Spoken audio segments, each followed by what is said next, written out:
story from ice to impact, how one quiet woman shattered a karate master's ego. They called her Mouse. Not unkindly, not cruelly, just quietly. She was the kind of person who never raised her voice, never drew attention to herself, and never seemed to take up more space than necessary. In the dojo, she showed up on time, bowed respectfully, and stayed at the back. No one really knew why she had joined the elite martial arts retreat in the mountains. Certainly not the instructors, and certainly not the self-proclaimed karate master, Anton Kuroda. Anton was a legend in his own mind. He had trained under reputable teachers, sure, but he turned every lesson into a performance and every student into a prop. He strutted through the camp with the calm of a wolf who believed the forest was his. And when he saw Mouse, that quiet woman in oversized sweatpants and a borrowed, he smiled like he already knew how her story ended. "Ice bath challenge," he barked on the third day of training. "It weeds out the weak, separates the tourists from the warriors." The rules were simple. 3 minutes submerged in the icy mountain water. No flinching, no fear. Several men had bowed out early. One had puked. Mouse stepped forward without a word. Everyone watched. Anton smirked, leaning against a log as she climbed into the freezing tub.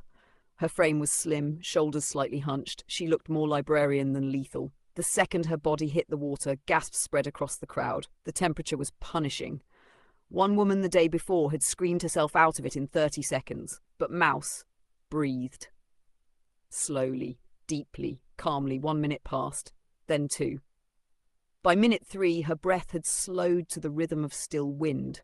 The crowd was silent. When the timer buzzed, she stepped out with no fanfare, just a single exhale, like she had let go of something she'd carried for years. Anton laughed a little too loud. "Ice is one thing," he said, "but martial arts is fire." He stepped into the ring, beckoning her in. "Let's see if the Mouse has claws." The challenge wasn't official, it wasn't scheduled, but no one stopped him. Not the other instructors, not the crowd. They were curious. What would she do? Mouse entered the ring. Her feet were bare, her expression unreadable. Anton bowed mockingly. She bowed back, deeply, respectfully. Then he lunged. It was fast, almost too fast, a blur of black belt and arrogance, but she moved like water. Anton's foot missed. He turned. Then impact. One perfect spinning back kick, center mass, executed with such precision, such raw force, that it sent the master flying backwards into the wooden wall of the dojo. The wall cracked. The room went silent. Anton groaned. Mouse simply bowed again. She walked out of the ring and out into the snow, barefoot and steady, as the entire retreat stood in stunned silence. Someone whispered, "What was that?"